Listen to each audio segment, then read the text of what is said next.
This is the demo for the 1112 Explorer. You'll be using a modified pen grasp. It's a light grasp. You don't want to be holding it very tight or you can't feel, there's no tactile sense. You're going to be using a fulcrum on the closest tooth that you're working on. You'll be able to extend your grasp to lengthen your instrument or to shorten as needed depending on the length of your fingers and your patient. We're going to determine the correct working end. I've already explained to the patient that we're going to be using this instrument underneath their gum line. We're going to be feeling for some deposit with it. We have all of our armamentarium out, our PPEs on. To determine the correct working end, I'm going to hold the instrument so that the terminal shank is parallel. This creates, again, a V to the D, and the handle comes slightly out of her mouth. I will show you what the wrong end looks like. I'm going to move my instrument away so that I'm not flipping over her face. If I was to put the terminal shank parallel, my handle is pointed towards her shoulder, and the point of the V is facing forward. So this is the incorrect working end for the posterior teeth on the upper right. So I'm going to flip it again, holding it out. See how the shank comes through that contact and my handle comes more towards her chin. When we begin, you'll start on a distal line angle with the correct end of the instrument. I'm going to do my modified pen grasp,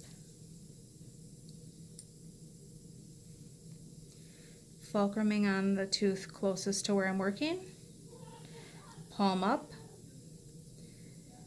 I'm not going to try to insert my instrument in the middle. We are only using that working and the little third tip. So I'm going to gently insert into the sulcus, keeping my terminal shank parallel to the long axis of the tooth. And I'm going to start to rock. I'm using the rocking off of my fulcrum. As I'm rocking, I'm going to start using my thumb to roll the tip towards the tooth. Follow through to make sure that that terminal shank comes through that contact and my tip is rolled. I can actually feel the side of her tooth. And then you'll remove it.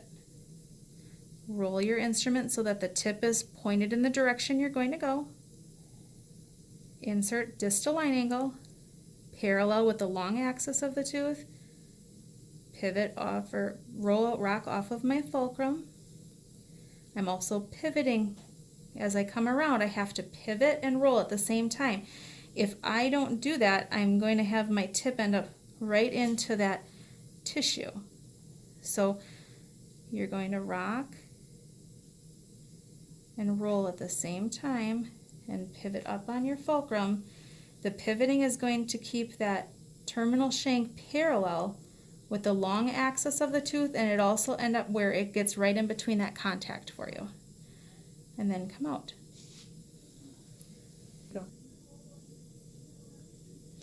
We're going to demo on the lingual of tooth number 20.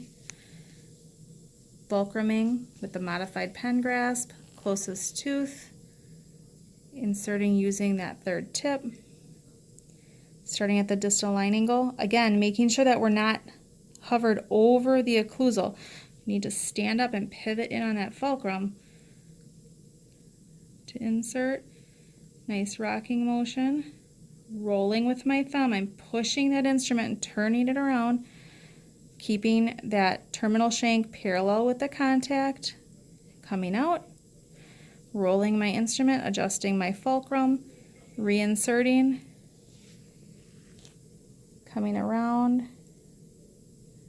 See how I have to pivot? I have to come up on my fulcrum and pivot, come interproximal, rolling that in. Notice I'm not coming around my tooth with my fingers. It's this motion from my wrist. Let's work on an anterior tooth. When doing the sequence for the Explorer, you determine the correct working end for the upper right posterior. So my handle's coming out of the mouth, the V to the D. I'm going to use this end all the way through the mesial of 5. When I get to tooth number 6, I'm going to flip the end so that it would be, if I would go back, I'd have the wrong end for those posteriors, but this is going to allow, as we move across the anterior, for your wrist to stay in the most neutral position. So you're going to go ahead and you'll do all of these anterior with this end of the instrument. And if you notice, it sets you up for these posterior teeth. See how the terminal shank is parallel and the handle's coming out of the mouth, the V to the D? This sets you up for the correct end all the way through tooth number 15 or 16. This would be the wrong end. I can't barely get it to go. My hand's in your way probably. So once you finish coming around on number 15 or 16, you'll switch your operator position, switch your instrument end, because as you can see, now we had to switch ends so that the handle was coming out of the mouth and the terminal shank, V to the D.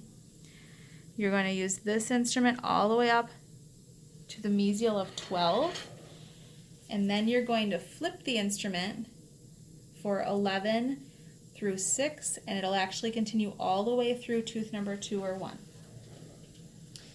When you go to the lingual, or the lower, you'll determine the correct working end. Go ahead and swallow, patient. For the right mandibular posterior, so my terminal shank is parallel, my handle's coming up out of the mouth. If I would do it the wrong way, it's going to come across the tooth. See where the terminal shank is across the tooth? Because I can't even stand it up, I'm hitting her top teeth. Go ahead and swallow one more time for me. So we are going to use this instrument at the correct working end. You're going to go through tooth 28. When you get to tooth 27, things are going to change a little bit. You are going to do all the surfaces towards you. Okay. So we're coming from the posterior and we're going to do all the surfaces towards us. That's all of these. When we get to tooth 22, we're going to flip our instrument, and then we're going to come from the 11 o'clock position, operator position, and we'll do all of the surfaces away. And then this sets you up for continuing on with the correct working end for the rest of those posteriors. And it'll be the same thing coming around the lingual. You'll flip your instrument. This you'll use, do those surfaces, flip, come back around, and that'll have all the way through. And your instructors can help you with this if it's confusing. When you're doing your process, you're going to end up having to process on one mandibular anterior tooth. You will find the correct working end for the posterior. So let's say we're doing tooth 26. This is the correct working end for the posterior on that lower right. I'm going to carry this through and do my surface towards me. So I'm going to insert, coming up and around through that contact.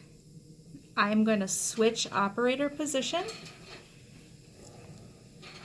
and we will switch ends of our instrument to then do the surface away on the facial,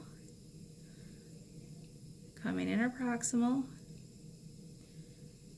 Then I will stay in this operator position, switch ends of my instrument, because it would be the same instrument that I would be instrumenting the lingual of the lower left. And I will do that surface away from me, coming through Then I will need to switch operator positions, switch ends of my instrument, and instrument the surface towards, because then that would be when you would continue to the distal on that lower right lingual.